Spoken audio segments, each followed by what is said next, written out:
Hi everyone. Do you have difficulty making decisions? Are you an indecisive person? I want to talk to you today about some techniques that you might want to use if you've got a big decision to make or a small decision, something to guide you through the process. Now, for the last few months, we have all been in a kind of lockdown mode and, maybe putting off decisions. I mean, in a way, you can't make decisions if you don't know what the future is going to be. And I think that has been one of the most challenging times of this coronavirus episode, is that we've just not been able to plan. So it's hard to make a decision about where you want to live or where you want to travel or where you want to, something you want to do with your life, if you just don't know that's going to be possible or, just what the path ahead is going to be. So I've got some ideas for how you can make yourself a more decisive person and some techniques that might help. Now, I'm Margaret Manning with 60andMe, and I want to thank you so much for being here. If you have just recently joined here to our videos, please subscribe to our channel. Just press the subscribe button, and then you have a little notification bell, which enables you to be told when new videos are published.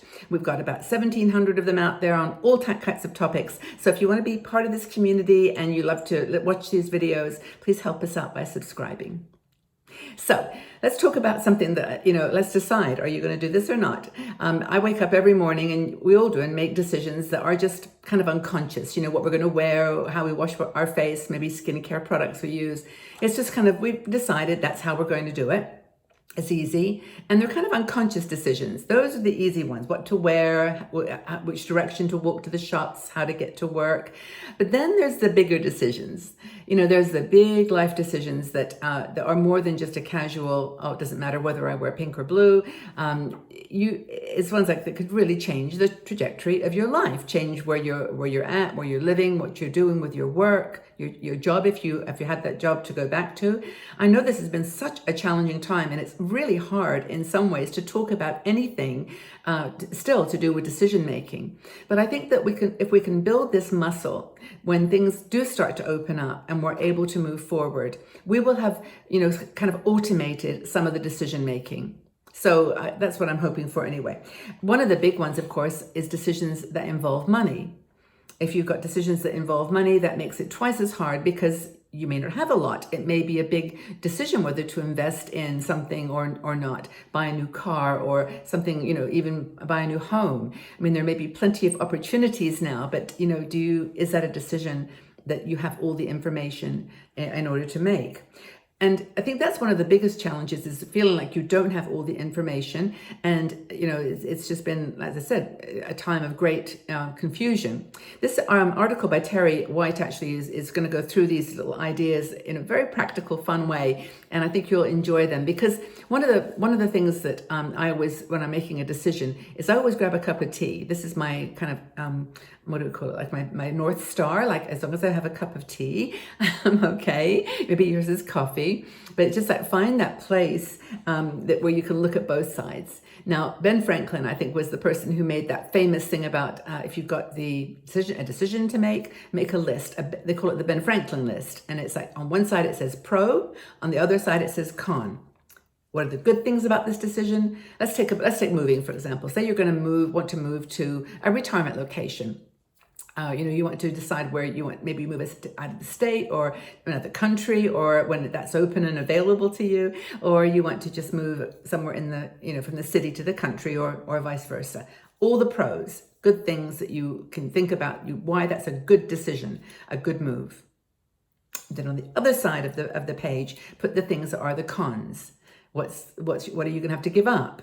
If you're moving abroad, are you going to have to give up time with your grandchildren? This is a huge, huge one for so many women. Or is it going to be more expensive? Or is it going to be, more difficult to get to some of the places that you love, that you're used to now? But the challenge, of course, and the opportunity is that one may be weighted more than the other. So you may have 10 really good reasons that it's going to be the right thing to do, and then one that's as important as those 10. Grandchildren is the one that a lot of people say. I mean, if you want to move out of state, it may be cheaper, it may be more beautiful, it may be more interesting, it may be more fun, it may be more, the healthcare may be better, whatever, but then you can't see your grandchildren. And then it starts to happen. So is there another way? Now, Terry talks about this in a kind of fun way. Is there another way you can do this? Is there another third option? So for example, you want to move to somewhere like Florida because you want to be in the sun and you want to be with a community of people. And, the pros are the weather's better, or in some cases, you don't need that snow shovel anymore. You've got, people your age, the age group there is proportionately over 60. So you can spend more time with the older community. Yeah, oh, great. But then you can't go because then on the no side is that you won't see your family. So what about doing it both ways? What about renting a place for some of the year in Florida or Portugal or wherever it is that you want to be for 3 months of the year, perhaps, and just be there. Enjoy that moment. Enjoy every precious experience that's on that pro side of your list, and talk to your grandkids on Skype, do FaceTime, do letters, do packages, do bundles, do whatever, anything to keep close to them during that 3 months. But know that you've made a decision.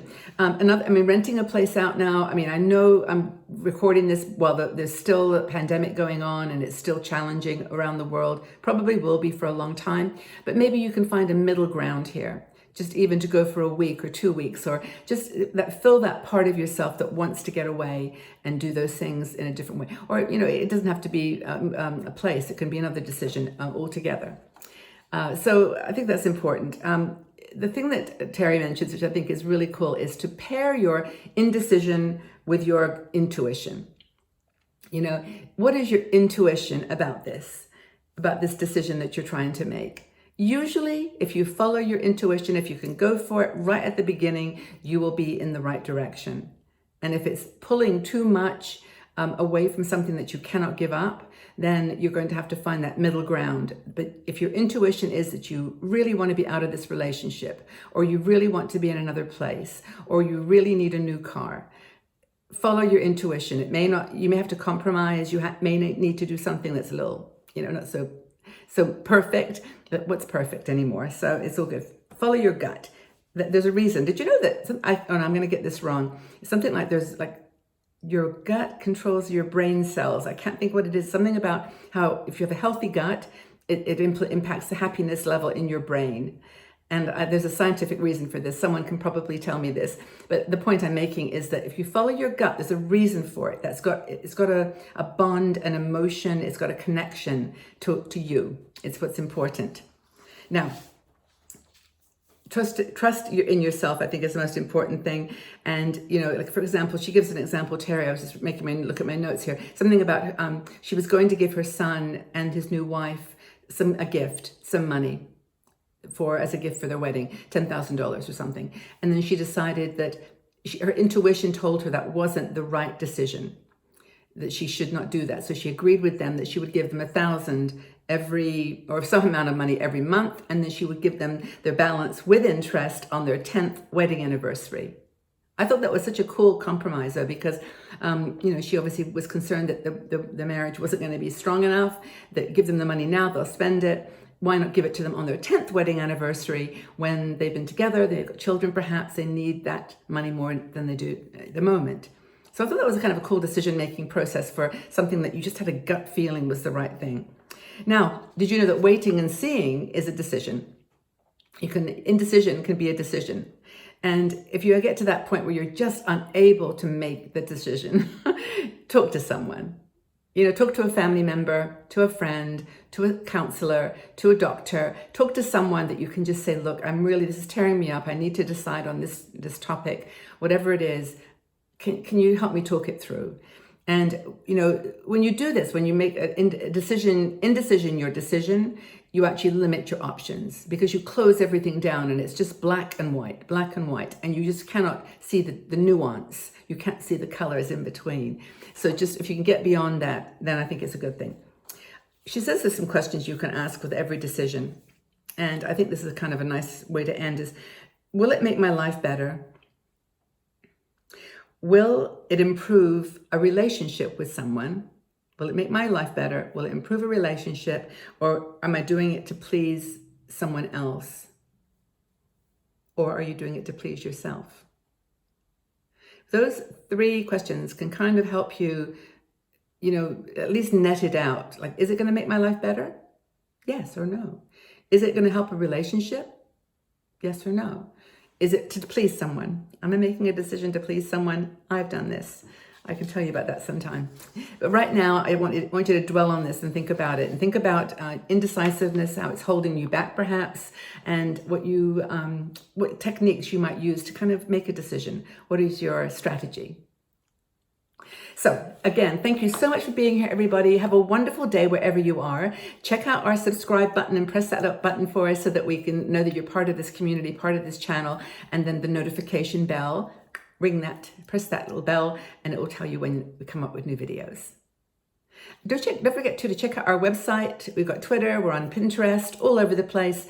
And also we have a daily newsletter that you can sign up for at 60andme.com/membership. And what else can I remind you? Just that you're valued, that you're appreciated, and I'm so happy that you're here with us. So thank you again. Take very good care, everybody. Bye-bye for now.